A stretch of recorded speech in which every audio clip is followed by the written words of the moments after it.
నమస్తే, welcome to our channel. Punganur ఘటనలో ప్రభుత్వం స్పందించిన తీరుపై మాజీ మంత్రి వైసీపీ నేత పెద్దిరెడ్డి రామచంద్రారెడ్డి స్వయంగా కొనియాడారు. ఎప్పుడు ప్రభుత్వాన్ని చంద్రబాబును అర్థం లేని ఆరోపణలతో ముంచెత్తే పెద్దిరెడ్డి తాజాగా ప్రభుత్వ తీరును ప్రశంసించడం ఆశ్చర్యాన్ని కలిగిస్తోంది. పొంగనూరు ఘటనలో ప్రాణాలు కోల్పోయిన చిన్నారి అస్వియా అంజుమ్ ఘటనపై రాష్ట్ర ప్రభుత్వం వేగంగా స్పందించిందని పెద్దిరెడ్డి అన్నారు. ప్రభుత్వానికి చెందిన 3 మంత్రులు స్థానికంగా పర్యటించి నిందితులు అరెస్ట్ అయ్యేలా చూశారని కొనియాడారు. అందుకే తమ పార్టీ అధినేత జగన్మోహన్ రెడ్డి తన పర్యటనను రద్దు చేసుకున్నారని పెద్దిరెడ్డి రామచంద్రారెడ్డి మాట్లాడారు. ఆ 3 మంత్రుల కారణంగానే నిందితులు అరెస్ట్ అయ్యారని అన్నారు. అందుకే తమ అధినేత జగన్మోహన్ రెడ్డి తన పర్యటనను రద్దు చేసుకున్నారని చెప్పారు.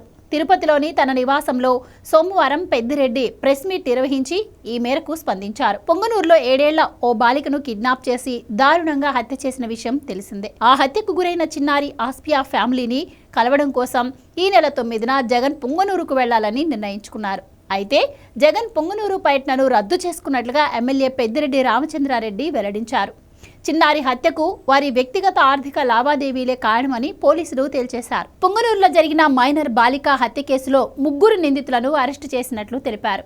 2 మహిళలతో పాటు ఒక మైనర్ బాలుడిని అరెస్ట్ చేశారు. అరెస్టు చేసిన వారిలో తల్లి, కూతురుతో పాటు మైనర్ బాలుడు ఉన్నారు.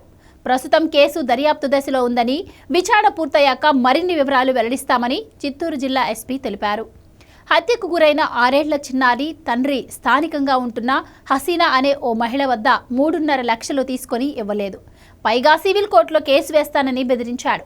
దీంతో సదరు మహిళ అతనిపై పగ పెంచుకొని ప్రతీకారంతో రగిలిపోయి ఇంటి వద్ద ఆడుకుంటున్న చిన్నారిని కిడ్నాప్ చేసి హత్య చేసింది. హత్య అనంతరం చిన్నారిని బైక్పై తీసుకెళ్లి సమ్మర్ స్టోరేజ్లో పడేసి వెళ్లిపోయింది. 3 రోజుల తర్వాత బాలిక మృతదేహం లభ్యమైంది.